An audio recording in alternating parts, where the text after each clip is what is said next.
Hello everybody, welcome back to VILLS Town TV. We've got Vill here after today's win against Liversedge. What are your thoughts on the game, Vill? We start off okay. Again, though, we concede early, which is something we need to deal with. But we are where we are with that at the minute. And it's a slip, and the kid's in, and once they get into that position, that experience, he's only one outcome, and he's stuck in the back of the net really well, 1-0. But then I thought, after that, what was really pleased and proud of is the performance, the attitude, the football we played on a difficult, heavy pitch, the energy that we showed, the fitness. It's always a struggle at this time of year because of, you don't know which players have done it right and etc. And I put a lot on the players to say, look after yourselves because, you're looking at a team that's, got 7, 8 title winners in it. You know what I mean? So the experience between their players and our players that are only just learning the level, it's a chasm. It's not even a gap. It's different planets.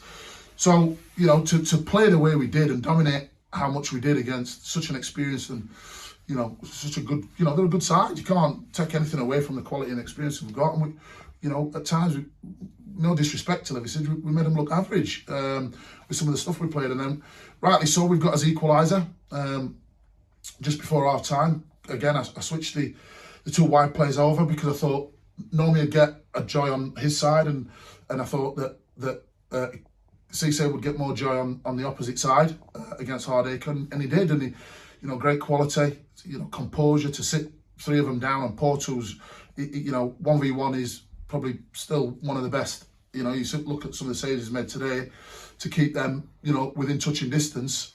He's still one of the best in the league, if not the best in the league in one-on-one situations. But Cisse showed his composure and slotted it away, 1-1, deservedly so. And then you come out second half, and then it's only a case of, right, what are they going to be like? And can we keep our sort of discipline in terms of with and without the football? Which, again, not only did we do that, we stepped it up a level.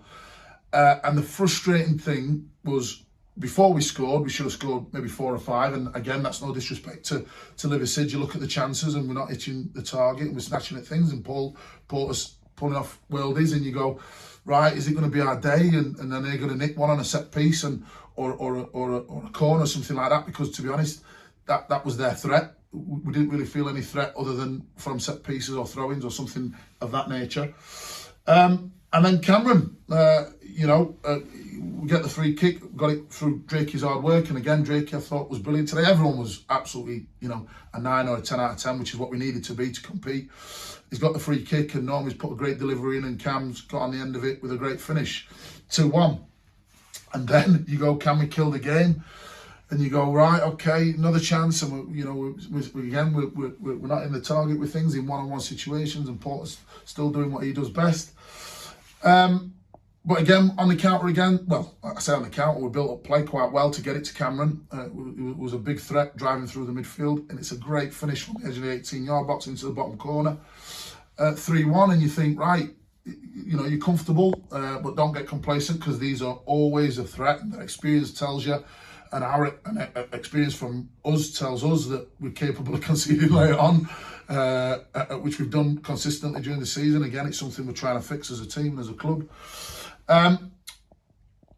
And they get one, and you kind of think, there's 2 or 3 minutes left, what's going to happen? But fair credit to the lads, they each and every one of them, to a man, sort of put the shift in to see the game out and get a deserved 3 points, because anything other than 3 points tonight or today would have been an absolute travesty, considering the chances, the opportunities, the domination of football, the good football that was played.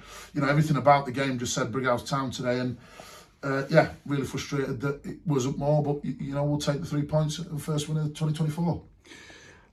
So obviously today and the last game we conceded in the second minute.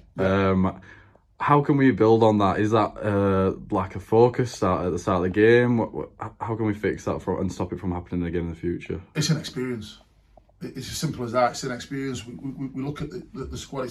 What I mean by inexperience, I mean inexperience at this level, because Matty Nabard's, he's no kid, and Jamie Alsop's no kid. The 29, 27-year-old players, but they've not sort of had the majority of their career at this level. Jamie Alsop certainly hasn't. This is his first season at this level, so there's not that experience, you know, in my back four to sort of deal with that first threat or first attack. But what we've got is we're tenacious, you know, and the good thing that we seem to be doing well at the minute is reacting really positively to it. Because if we get that bit right, you know, we will dominate teams for a lot longer. And as I said, you know, we've dominated the football on a difficult, you know, people know what the pitch is at Brighouse, and you know, let's give credit to Wally, who's, you know, absolutely done miracles to get the game on and work the pitch to a playable surface. But it is a difficult pitch, certainly when it's soft, certainly when it gets heavy. And we played some great stuff on it today, some really good football.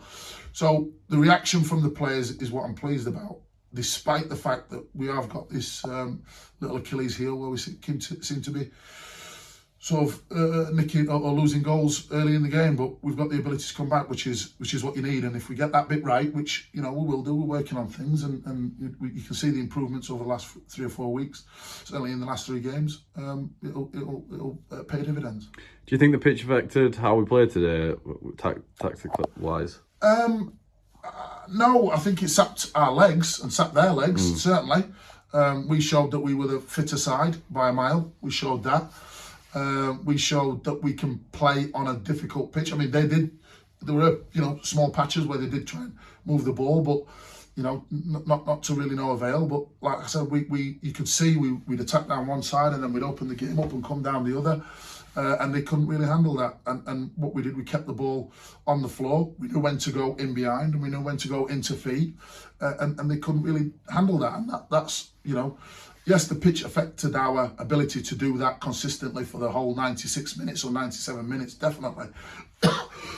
Excuse me, but in terms of how we played, no, like I said, it was a continuation from Tuesday in regards to moving the ball. And the lads, as I said, it's a learning experience for these lads. And we have been reiterating to them to play this way all season, but, you know, things take time when you're working with a new group and new players and inexperience, and today we've got it right.